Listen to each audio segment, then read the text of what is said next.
Entonces le dijo Pilato: tomadle vosotros y juzgadle según vuestra ley.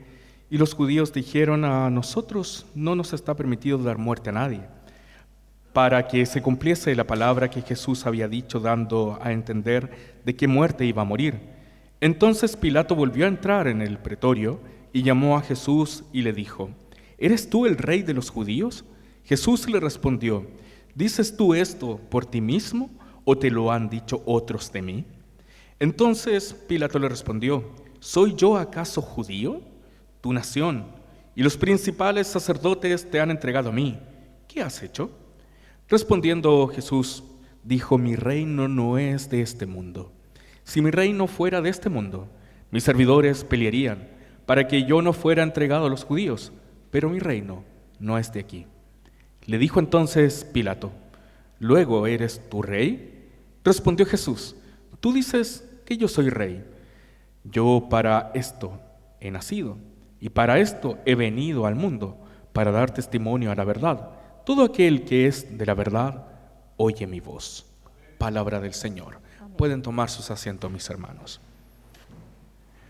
Conocemos la intencionalidad histórica de que cuando se hace un análisis sobre cómo han ocurrido los diferentes hechos a lo largo de lo que va una lectura cronológica, se ha dicho de que es cíclico completamente, es decir, que al hacer un análisis de la historia, uno se va dando cuenta de que siempre han existido estatus y siempre han existido clases dominantes y pueblos dominados. Siempre ha existido una noción donde hay una fracción de personas que ha sido gobernada y otros que son gobernantes. Y esto se ve desde una explicación remota, incluso desde los principios de la historia de las primeras grandes civilizaciones, cuando encontrábamos a los faraones que estaban sobre los esclavos y solamente los egipcios, e incluso los que eran egipcios y eran obreros, eran personas libres, pero los que no eran de Egipto, los que no eran egipcios, eran considerados esclavos y no hombres libres. Por lo tanto, el faraón podía decidir sobre lo que se hacía sobre la vida de ellos. Se imponían reglas, se imponían normativas, se imponían ideas sobre ellos. Luego pasamos quizás a una revisión rápida a la historia de la Edad Media y nos encontramos a los reyes feudales o a los señores feudales. Los señores feudales tenían el dominio sobre todo lo que acontecía dentro de su feudo. Incluso tenían una forma muy singular de poder aprovecharse de aquellos que estaban alrededor de ellos. Se decía que cuando había un matrimonio, la doncella, la mujer, en vez de pasar la primera noche de boda con su esposo, la tenía que pasar con el señor feudal.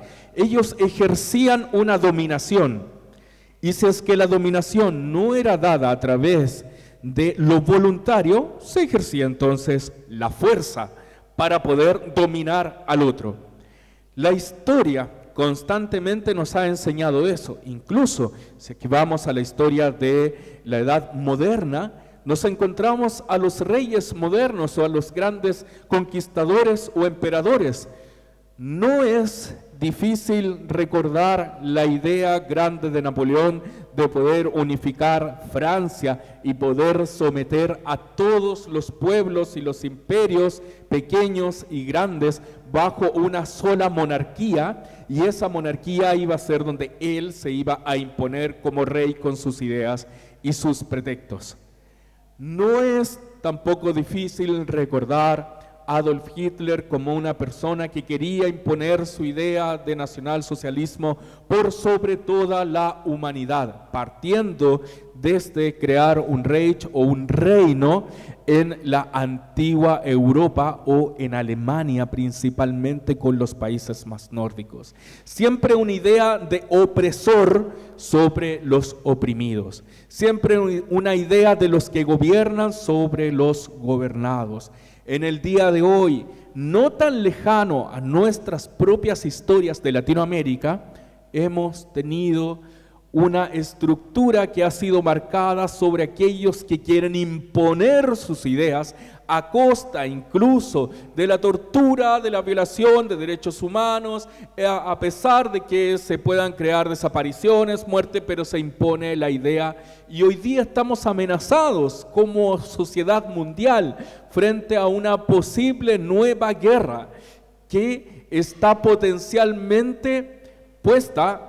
Nuestros ojos están puestos en lo que es la Europa oriental, con dos grandes potencias que se quieren aprovechar de la debilidad de otros para poder tomar dominio sobre el mundo entero. Vivimos en una sociedad donde cada uno quiere crear su imperio, donde las élites social, la élite poderosa de los grandes líderes económicos y políticos quieren generar sus propios reinos. Y eso se ha ido volviendo recíproco y se ha ido repitiendo sobre este ejemplo en las pequeñas estructuras de nuestra sociedad.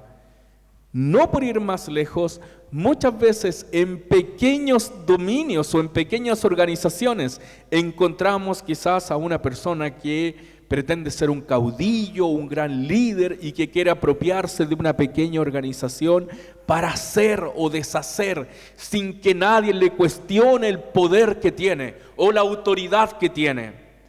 Vivimos en una sociedad donde ni siquiera la religión se escapa de eso. Muchas iglesias han levantado a pastores como que si fueran verdaderos reyes soberanos, sin imputarles ni siquiera una culpabilidad de algo que puede estar bajo la responsabilidad de ellos, sino que librándolos, como considerándolos casi personas intocables, soberanos por sobre todo.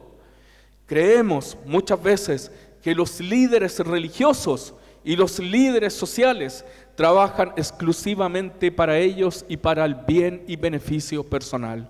Y por eso las grandes decepciones de esta sociedad, las grandes decepciones que hemos tenido como cristianos, las grandes decepciones que hemos tenido como ciudadanos, es porque vemos que en realidad, en vez de que las personas quieran hacernos un bien a través de la forma en que nos gobiernan, a través de la forma en que puedan aplicar las leyes, en realidad nos dañan, nos separan, nos hacen cada vez personas más indignas, o muchas veces ni siquiera se preocupan de los más mínimos derechos para preservarlos o para darles continuidad.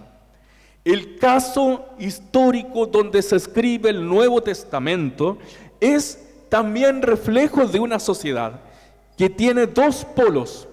Por una parte tenemos el Sacro Imperio Romano, constituido por reyes, constituidos por grandes gobernantes, constituido por el gran César, el Cáisar, que significa la cabeza de todo, y que él puede decidir, porque es una divinidad, qué es lo que es bueno para todos o qué es malo para todos.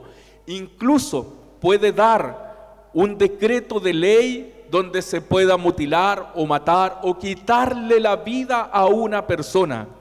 Eso es con el objetivo de poder mantener el poder. Incluso, ni siquiera dentro de las castas, ni siquiera dentro de la familia puede haber una variabilidad.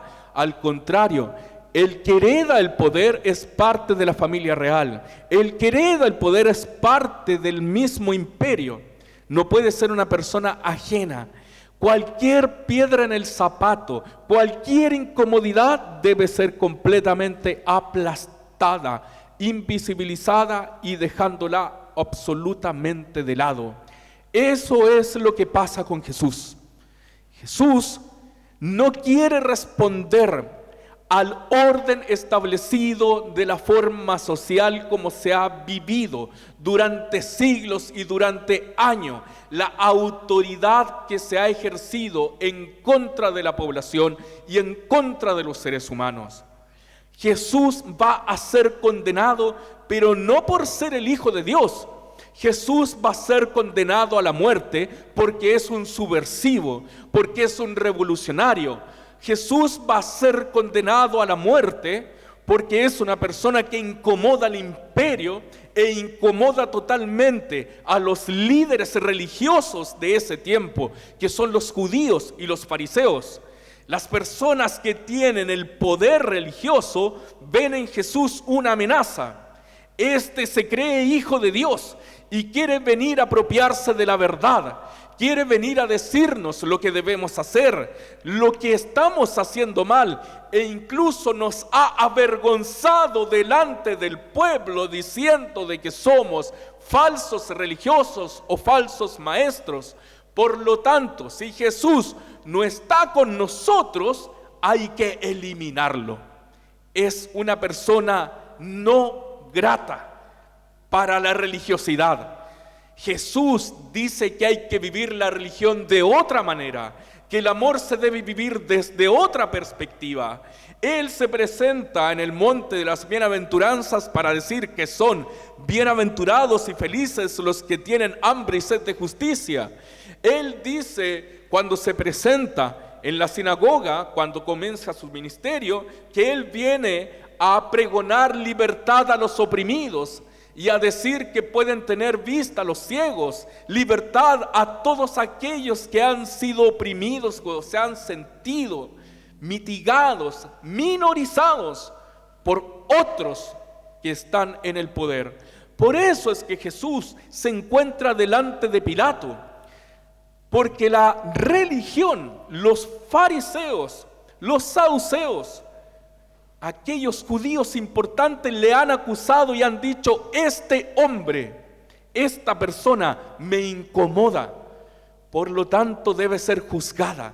Pero como los judíos no pueden condenar, sino que están bajo el dominio romano, lo llevan delante de Pilato para que Pilato pueda dictaminar su ejecución, su muerte total, para poder terminar la historia de este que se cree Cristo o este que se cree Mesías.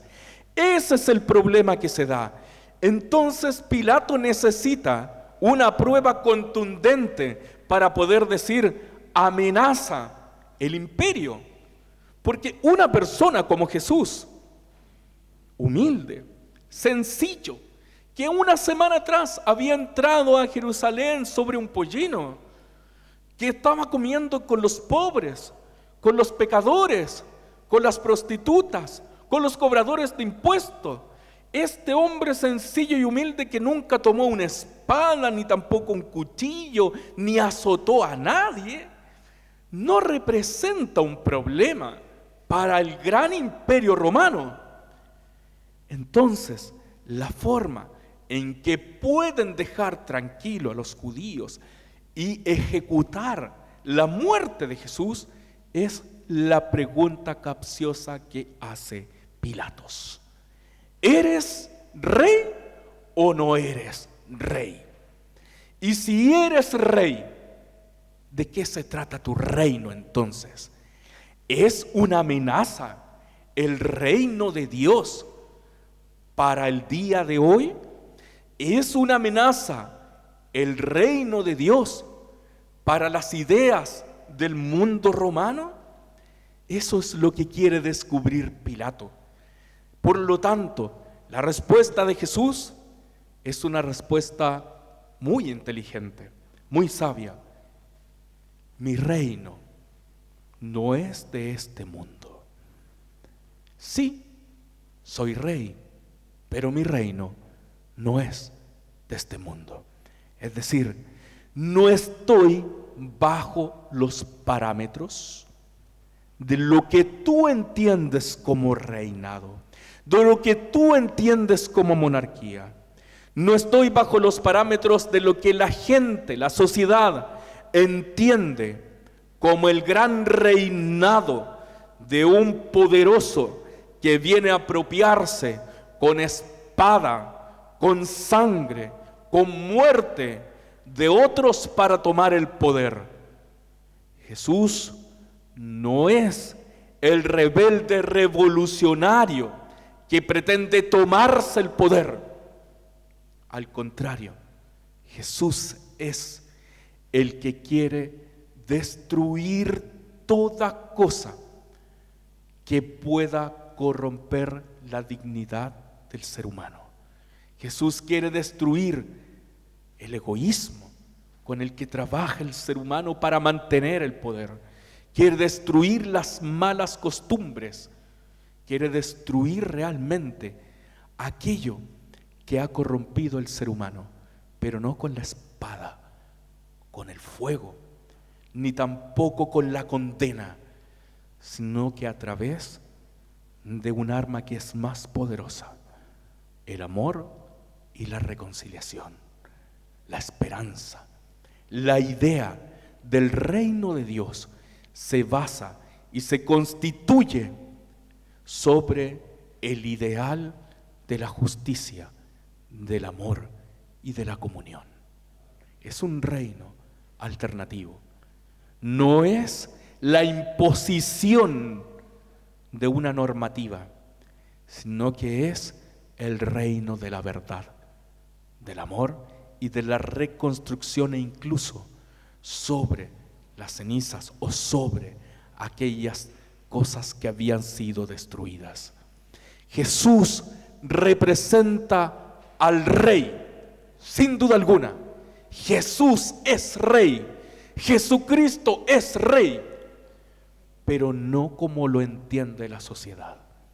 Muchas veces, erróneamente, hemos creído en el día de hoy que mientras más candidatos cristianos o que se autodenominan cristianos tengamos, podemos creer en un mundo mejor. Hemos creído, quizás muy erróneamente, que mientras más personas se denominen cristianas y nos gobiernen, puede ser mejor para nuestro país. Pero la propia historia ha demostrado que Napoleón era cristiano, que Hitler se autodenominaba como cristiano, los grandes dictadores se autodenominaban como fieles cristianos.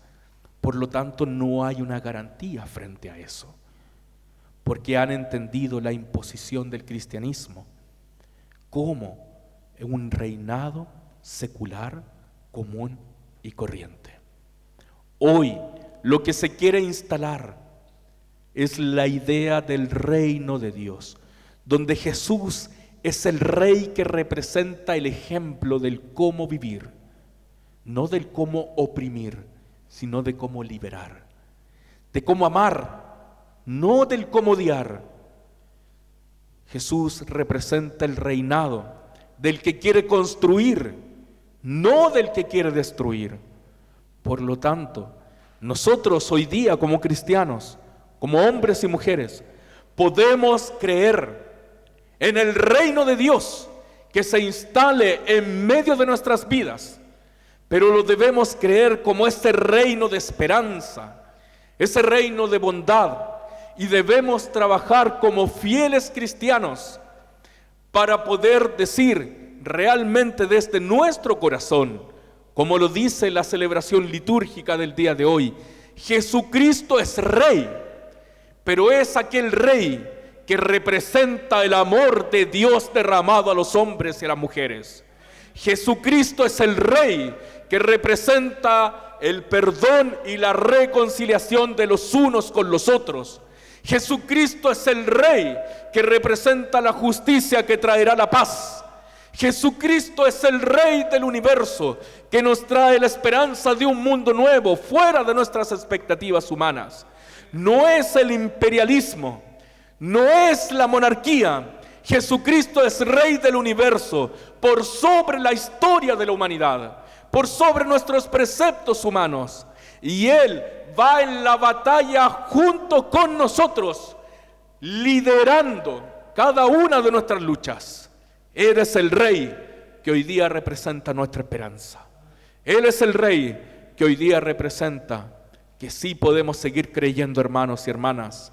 Jesucristo representa nuestros más altos deseos de bien para nuestra vida y para la humanidad. Si está buscando paz, si está buscando amor, si está buscando justicia, si está buscando reconciliación, Jesucristo es el Rey que representa todos esos bienes comunes. Jesucristo es la persona, es el símbolo perfecto de un reinado equitativo, justo y libre para todos nosotros. Por eso decimos, Jesucristo libera, no aprisiona. Jesucristo nos liberta, porque es el Rey que nos libera del miedo, es el Rey que nos libera de nuestras tristezas y de nuestras preocupaciones. Jesucristo nos propone un modelo de reinado de Dios en el cual podamos vivir felices y en paz. El Señor hoy día se manifiesta a nosotros, y no tenga miedo en decir: Jesucristo es Rey del universo. Jesucristo es el Rey de la historia, pero no de la historia contada por otros, sino que de la historia creada por Dios. Jesucristo es el Rey al cual debemos seguir.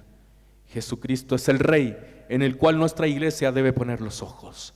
Sigamos avanzando y hagamos nuestra esa frase del Padre Nuestro: constantemente, venga tu reino.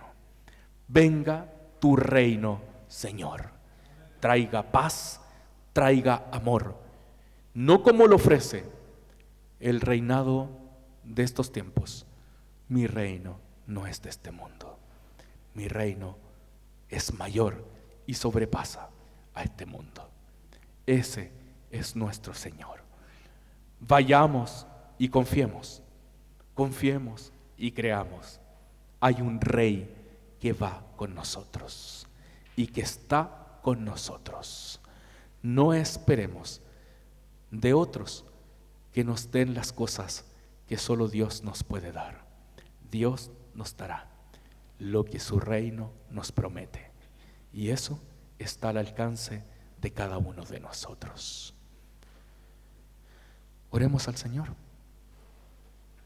Te damos gracias, Señor, por la palabra, y pedimos en el nombre de Jesús que tu reino se haga presente en medio de nosotros, que te manifiestas como el Rey soberano de la creación, como aquel que es por sobre todo nombre, a quien hoy día entregamos honra y gloria, como el Rey de la creación, el Rey de la historia, el Rey de nuestros corazones y de nuestras vidas, el Rey que representa el auténtico reinado y la forma de gobernar éticamente y moralmente este mundo. Gracias, Jesús, porque nos has mostrado a través de tu reinado y de tu figura como Rey que sí podemos seguir creyendo y sí podemos tener una esperanza cierta. En el nombre de Jesús, amén.